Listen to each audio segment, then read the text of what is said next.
क्योंकि प्रधानमंत्री की मोदी की जो स्वीकार्यता थी वो 62 से गिर के 43% पर आ चुकी थी। तो उसका जब उन्होंने आकलन किया तो देखा कि जो भाजपा थी वो उसको सप्लीमेंट नहीं कर पाई कि भाजपा को 400 सीटें क्यों चाहिए। वहां पर भाजपा का जो आईटी सेल जो अभी तक बहुत प्रभावी ढंग से काम करता था वो कहीं भी इस नैरेटिव को सोशल मीडिया के लेवल पर काट नहीं पाया।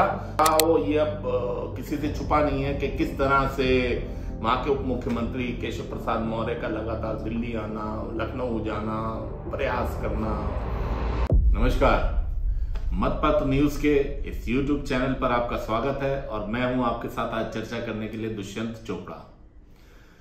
दोस्तों, जब से लोकसभा चुनाव के नतीजे आए हैं, हालांकि प्रधानमंत्री मोदी फिर से तीसरी बार शपथ ले चुके हैं, लेकिन जो संख्या बल कम हुआ और विशेष रूप से यूपी के जो नतीजे आए उसके बाद से जो सोशल मीडिया पर, संगठन में और मीडिया के दूसरे प्लेटफॉर्म्स पर जो चर्चा परिचर्चा का दौर लगातार जारी है और जिस तरह से पार्टी के अंदर जो मंथन चल रहा है, तो उसमें जहां एक और प्रधानमंत्री मोदी की एक जो संख्या कम रह गई, 240 या 241 पर भाजपा रुक गई, इसको लेकर विपक्षी दलों का जो नैरेटिव चल रहा है और विद इन द पार्टी कुछ लोगों ने उंगली उठानी शुरू कर दी है कि प्रधानमंत्री मोदी का करिश्मा कम हो गया या उनकी पब्लिक के बीच में, जनता के बीच में जो एक्सेप्टेंस, जो उनका स्वीकार्यता थी, जो उनका एक एक्सेप्टेबिलिटी फैक्टर था, वो कमजोर हो गया।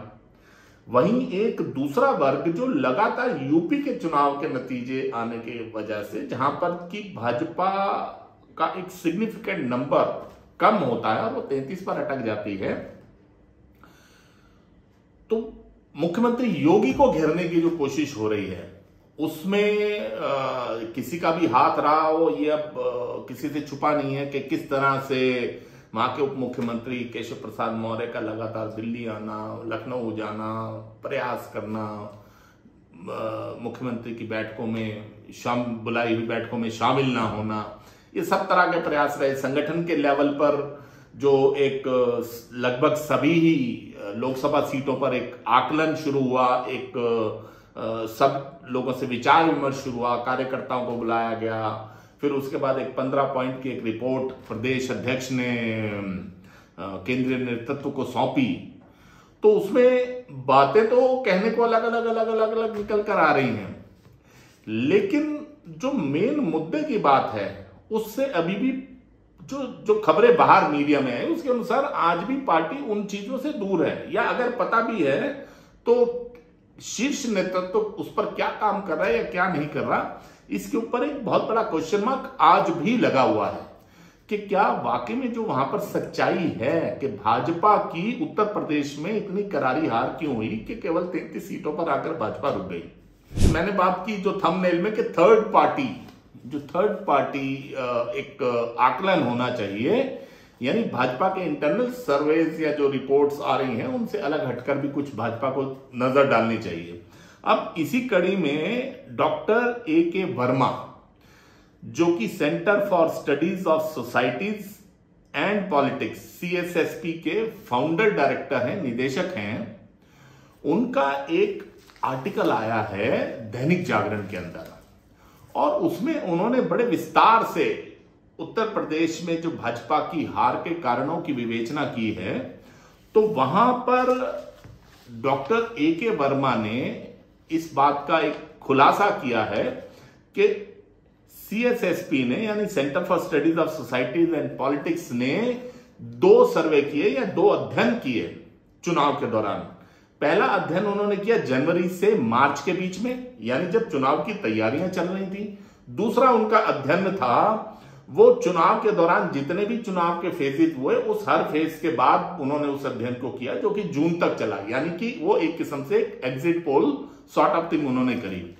अब उसके अगर आप दोनों अलग अलग जो स्टडीज उन्होंने की उनके नतीजों पर अगर आप नजर डालेंगे तो एक बहुत ड्रास्टिक चेंज आपको नजर आएगा, एक बहुत सिग्निफिकेंट एक फॉलोआउट नजर आएगा भाजपा की, मोदी जी की स्वीकार्यता में। यानी कि अगर हम नजर डालते हैं तो जो मार्च तक, जनवरी से मार्च का जो सर्वे हुआ, उसमें आप देखिए कि अगर बीजेपी और एनडीए की स्वीकार्यता 61% है, मोदी जी की स्वीकार्यता 62% है, और इसमें भी मजेदार बात यह है कि जो शहरी क्षेत्र और रूरल यानी कि ग्रामीण क्षेत्र है, दोनों में स्वीकार्यता लगभग बराबर थी। जहां अर्बन एरियाज में 59% स्वीकार्यता थी, तो रूरल में 60% स्वीकार्यता थी। ये मैं फिर बता रहा हूं कि ये उनकी स्टडी है, और ये स्टडी थी जनवरी से मार्च के बीच में। अब अगर हम बात करें युवा और जो बेरोजगार वर्ग जिसको हम कहते हैं, उनसे जब उन लोगों ने बात की, तो बावजूद इसके कि वो अपनी बेरोजगारी की समस्या परेशान थे, लेकिन प्रधानमंत्री मोदी, बीजेपी, एनडीए या केंद्र सरकार और प्रदेश सरकार, अगर इनको हम समग्र रूप में लेते हैं, तो उनकी स्वीकार्यता 66% पर थी। और इसमें भी अगर आप ओबीसी के ऊपर चले जाते हैं, तो वॉपिंग 76% ओबीसी जो थे, जो पिछड़ा वर्ग था, उसमें भाजपा की और प्रधानमंत्री मोदी की स्वीकार्यता थी। और अगर हम दलित समुदाय के ऊपर चले जाते हैं, दलित में अगर हम देखें तो विशेष रूप से दलित माइनस जाटव समाज, तो वहां पर भाजपा की स्वीकार्यता 41% पर थी। ओबीसी में जहां 76 थी, यहां 41 थी। और हैरानी की बात यह है कि अगर उनकी टीम ने जब पसमानदा मुसलमानों से बातचीत करी या मुस्लिम समुदाय के बाकी लोगों से बात की, तो पसमानदा समुदाय के 21% लोगों में स्वीकार्यता थी भाजपा के लिए, प्रधानमंत्री मोदी के लिए और उनकी नीतियों के लिए। अब यही जो आंकड़ा था, जब उन्होंने चुनाव दर चुनाव यानी जैसे जैसे चुनाव आगे बढ़ता गया, विभिन्न चरणों में उन्होंने लोगों से बातचीत करनी शुरू की, तो इसमें बहुत भारी गिरावट उनको देखने को मिली।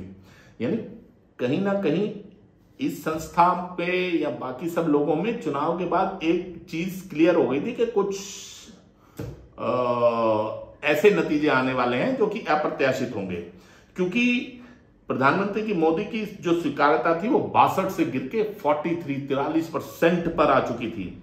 और जहां पर कि जनवरी से मार्च के बीच में सपा और कांग्रेस के गठबंधन की जो स्वीकार्यता 14% पर थी, वो चुनाव के दौरान बढ़कर कितनी हो गई जी, वॉपिंग उसके अंदर फिर से एक बार बहुत लंबी छलांग लगाई और वो 43% पर आ गई। सपा और कांग्रेस के गठबंधन या उनके प्रत्याशियों की स्वीकार्यता। वहां पर डॉक्टर वर्मा लिखते हैं अपने उस आर्टिकल में, भाई ऐसा क्या हुआ कि इतना बड़ा फर्क जो है वो इस बीच में आ गया चुनाव से जस्ट पहले और कुछ ही महीनों बाद जब चुनाव हुआ। कुछ ही महीनों बाद क्या, लगातार जो परिस्थितियां चल रही थी। अब उन्होंने दो मूल प्रश्न उनके सामने जो आए कि क्या विपक्षी दलों के चुनाव प्रचार ने चुनाव के नतीजे को पलट दिया था। जो उनका चुनाव प्रचार चला, जो उन्होंने नैरेटिव बनाने की कोशिश की, और दूसरा क्या प्रधानमंत्री नरेंद्र मोदी ने जो एक डेवलपमेंट का एक मॉडल पेश किया, जिसमें समावेशी एक उन्होंने माहौल बनाने की कोशिश की, समग्र विकास की बात की, सबका साथ सबका विकास की बात की, तो क्या मतदाताओं ने उस मॉडल को रिजेक्ट कर दिया। तो जब डीपली इसके अंदर स्टडी उन्होंने करने की कोशिश की, तो उसमें जो बातें निकल कर आई वो ये आई कि जो भाजपा या प्रधानमंत्री मोदी का जो 400 का नारा था, 400 सीटें, अब की बार 400 पार, तो बहुत से राज्यों में उसको स्वीकार्यता मिली, भाजपा को बढ़त भी मिली। अगर आप उड़ीसा की बात करें, वहां बढ़ोतरी हुई, साउथ के राज्यों में खाता खुला, केरल जैसी जगह पर एक सीट भाजपा पाने में कामयाब रही। तो उसके बावजूद उत्तर प्रदेश में ऐसा नतीजा क्यों आया, तो उसका जब उन्होंने आकलन किया तो देखा कि जो भाजपा थी वो उसको सप्लीमेंट नहीं कर पाई कि भाजपा को 400 सीटें क्यों चाहिए या प्रधानमंत्री मोदी को 400 सीटें क्यों चाहिए। मैंने कुछ दिन पहले भी इस पर एक वीडियो किया था, जहां मैंने इस बात का जिक्र किया था कि बिना बूस्टर इंजेक्शन के प्रधानमंत्री मोदी का जो वैक्सीन है वो नाकामयाब है। क्योंकि आप 14 के इलेक्शन के ऊपर अगर आप नजर डालेंगे तो वहां पर भारत की जनता एक बदलाव की राह देख रही थी, एक बदलाव उनको नजर आया कि प्रधानमंत्री मोदी बनकर आएंगे और अच्छे दिनों की शुरुआत होगी। तो वो जो एक नैरेटिव बना, उस नैरेटिव ने भाजपा को भारी जीत दिलाई और भाजपा ने पूर्ण बहुमत प्राप्त किया। अगर हम 2019 में आते हैं तो यहां तक आने तक भाजपा की जो पूरी जो टीम थी वो जहां ये बताने में कामयाब थी कि 5 साल में प्रधानमंत्री मोदी के नेतृत्व में भाजपा देश ने तरक्की की है, इंफ्रास्ट्रक्चर बढ़ा है, ये हुआ वो पूरा नैरेटिव चला। लेकिन इस इंजेक्शन के साथ जो बूस्टर इंजेक्शन था वो इंजेक्शन था राष्ट्रवाद का, जो कि पुलवामा अटैक के बाद जिस तरह से भारतीय सेनाओं ने कार्रवाई की, त्वरित कार्रवाई की, पाकिस्तान को घुसकर मारा, तो वो जो राष्ट्रवाद का मुद्दा, राष्ट्रवाद का जो ज्वार था वो पूरी तरह बढ़ चढ़कर बोल रहा था और उसने भाजपा को 282 सीटों से सीधा 303 सीटों पर पहुंचा दिया। वही एक ऐसा नैरेटिव था कि जो 303 सीटों पर पहुंचाया, तो आज प्रधानमंत्री मोदी को लगा कि अब तो 10 साल में उन्होंने बहुत सारे काम कर लिए हैं, तो अब तो 400 सीटें आनी चाहिए एनडीए की, भाजपा की 375 आनी चाहिए, और शायद वो सीटें भाजपा लाने में कामयाब हो भी जाती। लेकिन यहां पर भाजपा का जो इंटरनल मैकेनिज्म था या प्रत्याशी चयन था या उत्तर प्रदेश में विशेष रूप से कुछ जो आंतरिक जो वजहें थी, उन वजहों से भाजपा को एक बूस्टर की जरूरत जरूर थी, क्योंकि बजाय इसके कि ये राष्ट्रीय मुद्दों पर चुनाव हो, ये राज्य स्तरीय चुनाव हो गया। ये मेंबर ऑफ पार्लियामेंट यानी संसदीय क्षेत्र के लेवल का चुनाव हो गया, जहां पर लोगों ने प्रधानमंत्री मोदी की जगह अपने जातिगत समीकरणों की ओर देखना शुरू किया, प्रत्याशी की ओर देखना शुरू किया। वो क्यों? क्योंकि भाजपा ये नैरेटिव बनाने में पूरी तरह से नाकामयाब रही कि भाजपा को 400 सीटें क्यों चाहिए। वो एक जो बूस्टर की जरूरत थी, जहां प्रधानमंत्री बताते कि भाई आप मुझे 400 सीटें दोगे तो मैं ये करके दिखाऊंगा। लेकिन दिखाऊंगा की जगह पर भाजपा का जो मैनिफेस्टो था वो हर पेज पर मोदी जी की गारंटी दे रहा था कि मोदी जी की गारंटी ये, मोदी जी की गारंटी वो, मोदी जी की गारंटी ये। वहीं पर विपक्ष ने बहुत सटल तरीके से शुरुआत करके और पूरे एग्रेसिव कैंपेन को जिस तरह से चलाया कि भाजपा को 400 सीटें इसलिए चाहिए, एनडीए को 400 सीटें इसलिए चाहिए कि भाजपा संविधान बदल देगी, भाजपा आरक्षण खत्म कर देगी। इसके लिए गृह मंत्री अमित शाह का जो फेक वीडियो चलाया गया, उसको तेलंगाना के मुख्यमंत्री के ऑफिशियल हैंडल से उसको प्रचारित किया गया, उसकी काट भी भाजपा नहीं कर पाई। भाजपा कहीं भी ये नहीं बता पाई। भाजपा अगर उस अपने मैनिफेस्टो में इतना ये सब होने के बाद 2 लाइनें और जोड़ देते कि ये भी मोदी की गारंटी है कि संविधान चेंज नहीं होगा, ये भी मोदी की गारंटी है कि आरक्षण खत्म नहीं होगा, तो शायद भाजपा की नैया पार हो जाती। 375 नहीं आते तो 303 सीटों के अपने पिछले वाले नंबर को भाजपा जरूर पकड़ने में कामयाब हो जाती। लेकिन भाजपा ऐसा नहीं कर पाई। उसमें जहां संगठन की कमियां रही, जहां प्रत्याशी चयन की कमियां रही, वहां पर भाजपा का जो आईटी सेल जो अभी तक बहुत प्रभावी ढंग से काम करता था, वो कहीं भी इस नैरेटिव को सोशल मीडिया के लेवल पर काट नहीं पाया। जबकि विपक्षी पार्टियों ने, कांग्रेस ने और सपा ने उत्तर प्रदेश या कांग्रेस ने बाकी सभी राज्यों में हर गरीब गुरबे के मोबाइल फोन तक, हर दलित के मोबाइल फोन तक, हर पिछड़े वर्ग के मोबाइल फोन तक उन्होंने ये इस बात को पहुंचा दिया कि भाजपा की 400 सीटें आएंगी तो भाजपा आरक्षण खत्म कर देगी। इस नैरेटिव ने एक जादू का काम विशेष रूप से उत्तर प्रदेश में किया। लेकिन यहां पर यह बात बहुत जरूरी है, हालांकि डॉक्टर ए.के. वर्मा, थोड़ा विषयांतर हो जाएगा, मैं दूसरे विषय में नहीं जाऊंगा, वीडियो भी लंबा होगा, इस कंपैरिजन पर हम अगले वीडियो में बात करेंगे। अभी हम डॉक्टर ए.के. वर्मा के उसके ऊपर स्टिक करते हैं। तो ए.के. वर्मा जी का यह भी कहना है कि इसी से राह भी निकलेगी, यानी कि आज भाजपा जो प्रदेश के अध्यक्ष की रिपोर्ट ले लो, उप मुख्यमंत्री के इधर उधर के दौरे ले लो, इन सबसे अलग हटके भाजपा को इसी में से रास्ता निकालना होगा। क्योंकि उनके अनुसार जो प्रधानमंत्री मोदी ने जो नैरेटिव पिछले 10 साल में सेट किया, सबका साथ सबका विकास का, जो एक समावेशी विकास का उन्होंने मॉडल पेश किया, जो एक समग्र विकास का उन्होंने मॉडल पेश किया, भाजपा को उसके ऊपर ही चलते रहना पड़ेगा। अगर ये इस तरह की रिपोर्टों से घबरा के भाजपा ने अपनी राह बदली और वापस से प्रदेश में जातिगत अस्मिता की ओर अगर भाजपा ने बढ़ना शुरू कर दिया, तो ये भाजपा के लिए बहुत आत्मघाती सिद्ध होगा। इसके डिटेल के लिए आपको दैनिक जागरण के शनिवार के संस्करण में आपको डॉक्टर ए.के. वर्मा के इस पूरे विवरण को जरूर पढ़ना चाहिए, इस आर्टिकल को जरूर पढ़ना चाहिए।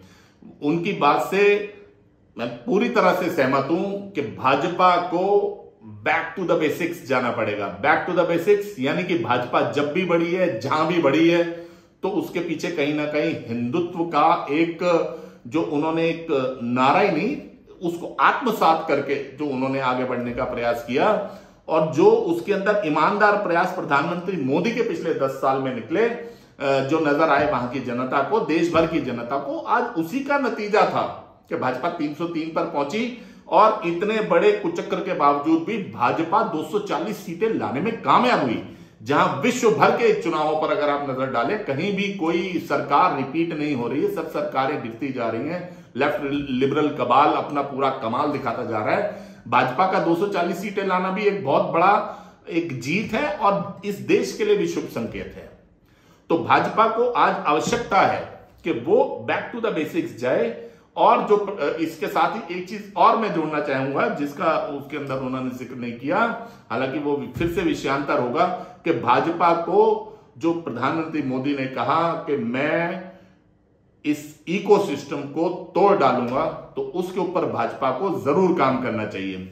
हालांकि डॉक्टर ए के वर्मा के उस आर्टिकल के अंदर और भी उन्होंने कई बातों का जिक्र किया, बाम सेव का जिक्र किया, और उन्होंने और भी बातों का जिक्र किया, लेकिन वीडियो बहुत लंबा हो जाएगा, इसलिए मैं इस विषय को इसी पर स्टिक रखते हुए कि भाजपा की जीत का रास्ता वहां से कैसे निकल सकता है, 2027 का चुनाव कैसे जीता जा सकता है, उसके लिए भाजपा को क्या करना होगा।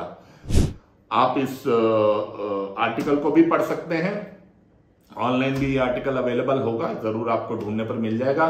और इस वीडियो के माध्यम से जो मैंने विषय रखने की कोशिश की है, वो अगर आपको पसंद आया हो तो कृपया वीडियो को लाइक कीजिएगा, शेयर कीजिए, साथ में हमारे चैनल को सब्सक्राइब कीजिए। आपके सब्सक्रिप्शन की, आपके प्रोत्साहन की मतपत्र YouTube को बहुत आवश्यकता है। तो आज का विषय हम यहीं पर समाप्त करते हैं। अगले वीडियो में फिर से एक नया विषय लेकर आपके सामने हाजिर होऊंगा। तब तक के लिए बहुत बहुत धन्यवाद। Thank you.